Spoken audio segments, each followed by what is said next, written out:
السلام علیکم ورحمۃ اللہ وبرکاتہ۔ بسم اللہ الرحمن الرحیم، الحمد للہ رب العالمین وبہ نستعین والصلاة والسلام علی رسولہ الامین نبینا محمد وعلی آلہ واصحابہ اجمعین، اما بعد۔ مختصر درس میں آپ کے سامنے حقوق سے متعلق ہی ایک واقعہ ذکر کرنا ہے۔ شیخ ابھی آپ کے سامنے انشاءاللہ شوہر اور بیوی کے حقوق بیان کریں گے، لیکن عام انسانوں کے حقوق کے حوالے سے پیارے رسول صلی اللہ علیہ وسلم کے زمانے کا ایک واقعہ آپ کے سامنے ذکر کروں۔ آپ جانتے ہیں جنگ بدر ہوئی سن 2 ہجری میں رمضان کے مہینے میں۔ کتنا ٹینشن والا دن تھا وہ صحابہ کے لیے، پیارے رسول صلی اللہ علیہ وسلم کے لیے۔ حدیث کے اندر ہے کہ پیارے نبی صلی اللہ علیہ وسلم جنگ بدر کے دن صحابہ کی صفیں درست کر رہے تھے، صفیں ٹھیک کر رہے تھے، اور آپ کے ہاتھ میں ایک چھڑی تھی، آپ کے ہاتھ میں ایک چھڑی تھی، اور آپ دیکھتے جا رہے ہیں کون صف میں ہے کون باہر ہے، کہ اچانک آپ نے ایک صحابی کو دیکھا، فمر بسواد بن غزیہ، سواد بن غزیہ نام کے ایک صحابی تھے۔ آپ صلی اللہ علیہ وسلم جب ان کے پاس سے گزرے تو آپ نے دیکھا وہ مستنتل، وہ صف سے تھوڑا آگے ہیں، صف سے تھوڑا سا آگے ہیں۔ فطعن فی بطنہ بالقدح، تو آپ صلی اللہ علیہ وسلم نے جب ان کو صف سے آگے دیکھا تو آپ نے ان کے پیٹ میں وہ چھڑی چبوئی اور کہا استوی یا سواد، اے سواد صف میں رہو، صف میں کھڑے ہو جاؤ، آگے ہو پیچھے ہو جاؤ۔ صحابی رسول حضرت سواد بن غزیہ رضی اللہ تعالیٰ عنہ، اگر یہ واقعہ نہ ہوا ہوتا تو شاید ان کا نام اور کہیں آپ کو نہیں ملتا، لیکن سواد بن غزیہ رضی اللہ تعالیٰ عنہ نے جب یہ منظر دیکھا اور پیارے نبی صلی اللہ علیہ وسلم نے ان کے ساتھ یہ معاملہ کیا تو انہوں نے کہا اوجعتنی یا رسول اللہ وقد بعثک بالحق والعدل، کہا کہ اے اللہ کے رسول صلی اللہ علیہ وسلم، اللہ کی قسم ہے اس ذات کی جس نے آپ کو حق اور سچائی کے ساتھ بھیجا ہے، آپ نے مجھے تکلیف دی ہے۔ آپ صلی اللہ علیہ وسلم سے کیا کہا انہوں نے کہ آپ نے مجھے تکلیف دی ہے، اوجعتنی، آپ نے مجھے تکلیف دی ہے، میرے پیٹ میں جو آپ نے چھڑی چبوئی ہے اس سے مجھے تکلیف ہوئی ہے۔ پھر آگے کیا کہا، فعقدنی، مجھے بدلہ دیجیے، مجھے بدلہ چاہیے۔ کس سے کہہ رہے ہیں؟ پیارے رسول صلی اللہ علیہ وسلم سے۔ جنگ کا منظر، آپ صلی اللہ علیہ وسلم نے کچھ غلط نہیں کیا، اپنی ذمہ داری نبھا رہے ہیں بحیثیت لیڈر، قائد، کمانڈر اور سپہ سالار۔ اور سواد بن غزیہ رضی اللہ تعالیٰ عنہ کو آپ نے سب سے آگے دیکھا تو آپ نے انہیں چھڑی کے اشارے سے ان کے پیٹ میں چبو کر کہا سب میں کھڑے ہو جاؤ، سب سے آگے مت رہو۔ تو انہوں نے کیا کہا، اوجعتنی، آپ نے مجھے تکلیف دی اور واقعی تکلیف دی ہے، فعقدنی، لہٰذا مجھے بدلہ دیجیے۔ پیارے نبی صلی اللہ علیہ وسلم نے کیا کیا؟ راوی کہتے فکشف رسول اللہ صلی اللہ علیہ وسلم عن بطنہ، آپ صلی اللہ علیہ وسلم نے جو آپ نے قمیص یا چادر جو بھی آپ نے اوپر پہن رکھا تھا آپ نے اپنے پیٹ سے اس کو ہٹا دیا اور کہا استقد، آؤ بدلہ لے لو۔ صحابی سے کہا، سواد بن غزیہ رضی اللہ عنہ سے، آؤ بدلہ لے لو۔ قال، راوی کہتے ہیں فاعتنقہ، صحابی آگے بڑھے اور انہوں نے آپ صلی اللہ علیہ وسلم کو گلے لگا لیا، آپ صلی اللہ علیہ وسلم کو گلے لگا لیا۔ فقبل بطنہ، اور گلے لگانے کے بعد آپ صلی اللہ علیہ وسلم کا پیٹ جو کھلا ہوا تھا، آپ کے پیٹ کا صحابی نے بوسہ دے دیا، اس کو چوم لیا۔ پھر رسول صلی اللہ علیہ وسلم کو بڑا تعجب ہوا کہ یہ بدلہ مانگ رہے تھے، بدلہ لینے کے بجائے انہوں نے مجھے گلے سے لگا لیا اور میرے پیٹ کا بوسہ دے رہے ہیں۔ کہا ما حملک علی ھذا یا سواد، اے سواد ایسا تم نے کیوں کیا؟ بتاؤ، تم کچھ اور کہہ رہے تھے، تم کچھ اور کرنے والے تھے، اب تم یہ کر رہے ہو تو تم نے ایسا کیوں کیا؟ صحابی رسول کہتے ہیں اے اللہ کے رسول صلی اللہ علیہ وسلم حذر ما ترى، کہ آپ دیکھ رہے ہیں نا یہ جو ٹینشن کا ماحول ہے، جنگ کا میدان ہے، میں نے دیکھا مجھے ایک موقع اچھا ہاتھ لگا کہ پتہ نہیں میرے ساتھ آج اس جنگ کے میدان میں کیا ہوگا، میری زندگی باقی رہے گی کہ نہیں رہے گی۔ آپ نے جب میرے پیٹ میں وہ چھڑی چبھوئی تو مجھے ایک موقع مل گیا کہ میں اپنی ذات کو، اپنے بدن کو آپ کے بدن سے چمٹا دوں اور میں آپ کے پیٹ کا بوسہ لے لوں، اس لیے میں نے بدلے کی بات کہی، ورنہ میرے دل میں ایسی کوئی بات نہیں تھی کہ مجھے آپ سے بدلہ چاہیے تھا۔ پیارے نبی صلی اللہ علیہ وسلم نے جب ان سے یہ بات سنی تو کہا، آپ نے ان کے لیے خیر کی دعا دی، بہت ساری ان کو دعائیں دی اور کہا استویا سواد جاؤ، صف میں کھڑے ہو جاؤ۔ یہ واقعہ ہے، اس میں ہمارے لیے سب سے بڑا پیغام کیا ہے کہ ہم اور آپ اگر کسی کے تعلق سے ہم سے غلطی ہوئی ہے تو ہمیں بڑا بن کر کے نہیں رہنا ہے، ہمیں اس سے معافی تلافی کرا لینا چاہیے اسی دنیا میں۔ پیارے نبی صلی اللہ علیہ وسلم سے انہوں نے بدلے کا مطالبہ کیا، آپ نے فوراً اپنے آپ کو حاضر کر دیا۔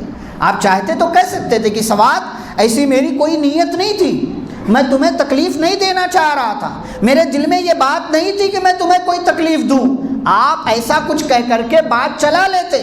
لیکن جب صحابی نے کہا آپ نے مجھے تکلیف دی ہے، بدلہ چاہیے، پیارے نبی صلی اللہ علیہ وسلم نے اپنے آپ کو حاضر کر دیا۔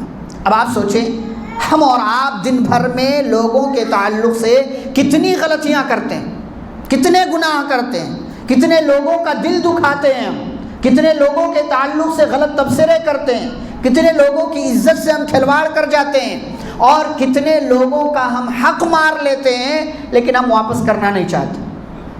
یہ دنیا معافی تلافی کی جگہ ہے، یہاں غلطیاں بھی ہو سکتی ہیں، ہوتی ہیں، معافی بھی یہی مانگ لیجئے، اس لیے کہ آخرت میں معافی مانگنے کا کوئی آپشن نہیں، کوئی آپشن نہیں۔ اسی لیے پیارے نبی صلی اللہ علیہ وسلم نے اس حدیث میں، جس حدیث کے اندر آپ صلی اللہ علیہ وسلم نے ذکر کیا کہ میری امت کا سب سے بڑا مفلس وہ ہے جو قیامت کے دن آئے گا کہ اس کے پاس نماز کی نیکیاں، زکوٰۃ کی نیکیاں، روزے کی نیکیاں، نیکیوں کا ایک بڑا سا گٹھر اور جو ہے بنڈل اور پہاڑ کے برابر نیکیاں اس کے پاس ہوں گی، لے کر کے حاضر ہوگا، لیکن وَيَأْتِي قَدْ شَتَمَ هَذَا وَقَذَفَ هَذَا وَأَكَلَ مَالَ هَذَا وَضَرَبَ دَمَ هَذَا وَسَفَكَ دَمَ هَذَا، آئے گا کسی کو گالی دی ہوگی، کسی کو برا بھلا کہا ہوگا، کسی کو ستایا ہوگا، کسی کا حق مارا ہوگا، کسی کے تعلق سے کچھ غلط تبصرہ کیا ہوگا، کسی کی عزت سے کھلواڑ کی ہوگی، کیا کرے گا اللہ؟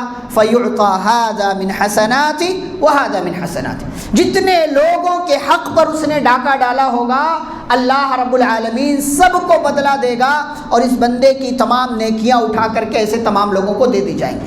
اور تھوڑی دیر پہلے جو بندہ اپنی نیکیوں کی بنیاد پر جنت میں جانے والا تھا، لوگوں کا حق مارنے اور دنیا میں حق ادا نہ کرنے، معافی تلافی نہ کرا لینے کی وجہ سے پیارے نبی صلی اللہ علیہ وسلم فرماتے ثم طرح فی النار، پھر اسے جہنم میں ڈال دیا جائے۔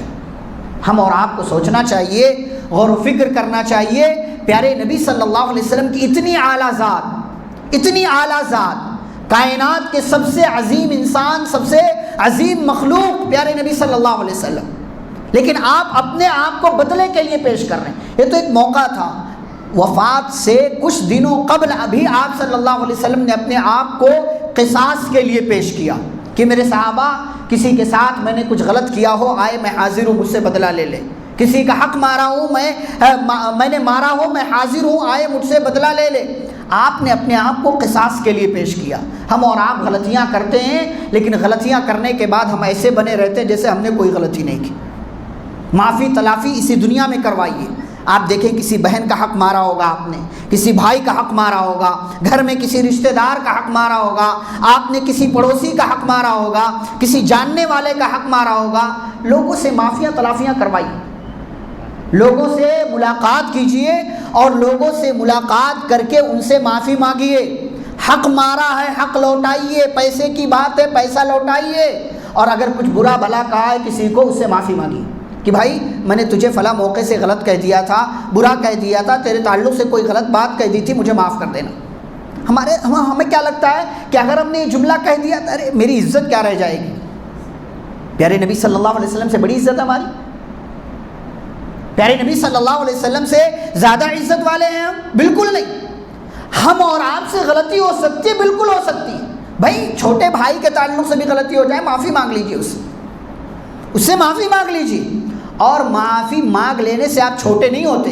پیارے نبی صلی اللہ علیہ وسلم نے فرمایا وَمَا زَادَ اللَّهُ عَبْدًا بِعَفْوٍ إِلَّا عِزًّا، جو بندہ بھی معافی مانگ لیتا ہے اللہ اس کی عزت بڑھا دیتا ہے. معافی مانگ لینے سے عزتیں بڑھتی ہیں. صحابہ کے کتنے واقعات ہیں آپ جانتے ہیں کہ صحابہ میں بعض دفعہ کسی کے ہاں غلطی ہو گئی کسی صحابی کے تعلق سے، اور جب انہیں اپنی غلطی معلوم ہوئی تو جا کر کے انہوں نے معافی مانگ لی. اچھا، ایک بات اسی میں کہ ہمیں معافی مانگنا چاہیے. دوسری بات اسی میں کہ اگر کوئی معافی مانگے نا ہم سے تو یہ نہیں کہنا چاہیے ارے یہ پہلی بار نہیں تھا، تو بار بار یہی غلطی کرتا ہے. اسے اس کا ماضی، اس کا پاسٹ، اس کا سب کچھ، اس کا کچا چٹھا اٹھا کر کے بیان نہیں کرنا چاہیے. اگر وہ محبت سے آ کر کے، پیار سے آ کر کے، اسے غلطی کا احساس ہے، وہ آ کر کے معافی مانگ رہا، معاف کر دیجئے اس کو. حضرت ابوبکر صدیق رضی اللہ تعالیٰ عنہ، ان کی بیٹی پر اما عائشہ رضی اللہ عنہ پر زنا کا الزام لگا تو اس میں کچھ صحابہ بھی شامل ہو گئے، ماحول ایسا بن گیا تھا. اسی میں ایک صحابی تھے مصطح بن اساسہ رضی اللہ تعالیٰ عنہ. یہ ابوبکر رضی اللہ عنہ کے رشتہ دار تھے، لیکن جب یہ بھی بیٹی پر زنا کا الزام جو لگانے والے لوگوں کی صف میں شامل ہو گئے اور انہوں نے بھی مان لیا کہ اما عائشہ رضی اللہ عنہ سے نعوذ باللہ یہ غلطی ہو گئی، ابوبکر صدیق رضی اللہ عنہ کو بڑی تکلیف ہوئی. ظاہر سی بات ہے، رشتہ دار بھی تھے اور ابوبکر صدیق رضی اللہ عنہ ان کا خرچہ پانی اٹھا رہے تھے، ان کی دیکھ ریکھ کفالت کر رہے تھے ان کی. ابوبکر صدیق رضی اللہ عنہ کو لگا کہ یہ بندہ جس کی دیکھ ریکھ میں کرتا ہوں، خرچہ پانی میں اٹھاتا ہوں، اسے میرا ساتھ دینے کے بجائے اس نے منافقوں کا ساتھ دے دیا اور بیٹی پر زنا کا الزام لگانے والوں میں یہ شامل ہو گیا. آج سے اس کا خرچہ پانی بند، آج سے اس کا خرچہ پانی بند. حضرت ابوبکر صدیق رضی اللہ عنہ نے بالکل صحیح فیصلہ کیا تھا. ہر انسان یہی فیصلہ کرے گا، لیکن اللہ رب العالمین نے کیا کہا؟ قرآن مجید کی آیت نازل کی، سورۃ النور کی آیت نمبر 22، وَلَا يَأْتَلِ أُولُو الْفَضْلِ مِنْكُمْ وَالسَّعَةِ أَنْ يُؤْتُوا أُولِي الْقُرْبَى وَالْمَسَاكِينَ وَالْمُهَاجِرِينَ فِي سَبِيلِ اللَّهِ، کہ کسی مالدار کے لیے، صاحب حیثیت کے لیے یہ مناسب نہیں ہے کہ وہ کسی غریب مسکین کا خرچہ اٹھا رہا تھا تو اس کی غلطی کی وجہ سے اس کا خرچہ اٹھانا بند کر دے. اللہ نے کہا یہ مناسب نہیں ہے. اور آگے کیا کہا جانتے ہیں؟ وَلْيَعْفُوا وَلْيَصْفَحُوا، معاف کر دو، درگزر سے کام لو، نظر انداز کر دو، ہر غلطی پر پکڑ مت کرو، اگنور کر دو. معاف کر دو گے تو کیا فائدہ ہوگا؟ الا تحبون ان یغفر اللہ لکم، کیا تمہیں یہ بات پسند نہیں کہ اللہ بھی تمہیں معاف کر دے؟ اور اللہ تو معاف کرنے والا ہے، یہ رحم کرنے والا ہے. ابوبکر صدیق رضی اللہ عنہ نے جب یہ سنا کہ یہ آیت میرے بارے میں نازل ہوئی ہے اور اللہ نے سوال کیا الا تحبون ان یغفر اللہ لکم، کیا تمہیں یہ بات پسند نہیں کہ اللہ تمہیں معاف کر دے؟ ابوبکر صدیق رضی اللہ عنہ نے کہا بلا، کیوں نہیں، مجھے یہ بات پسند ہے کہ اللہ مجھے معاف کر دے. اور اس کے بعد انہوں نے مصطح بن اساسہ کی اس غلطی کو معاف کر دیا اور دوبارہ سے ان کا خرچہ پانی اٹھانا شروع کر دیا. ہمارے یہاں نہ ہم معافی مانگتے ہیں نہ معافی مانگنے والوں کو ہم معاف کرتے ہیں. ہم بات بند کر دیں گے، رشتہ توڑ لیں گے، قطع تعلقی کر لیں گے، لیکن ہم معافی مانگنے والوں کو معاف کرنا نہیں جانتے. ہماری ناک بڑی اونچی ہے، ہماری انا، ہماری ایگو جو ہے ہمارے آڑے آ جاتی ہے. بھائی یہ سب چھوڑیے، یہ دنیا کے اندر یہ ساری چیزیں رہ جائیں گی. آخرت میں آپ نیکی چاہتے ہیں، اللہ کی رحمت مغفرت چاہتے ہیں، تو آپ نے اگر کسی کے تعلق سے غلطی کی ہے آپ معافی مانگ لیں اس سے.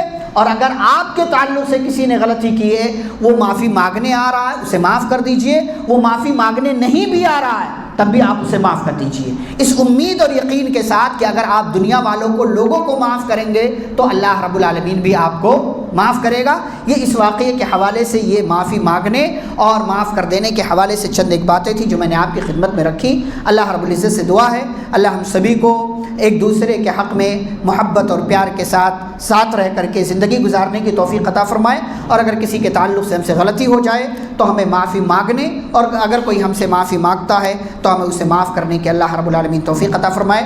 آمین. وصلی اللہ علی النبی الکریم. والسلام علیکم ورحمۃ اللہ وبرکاتہ.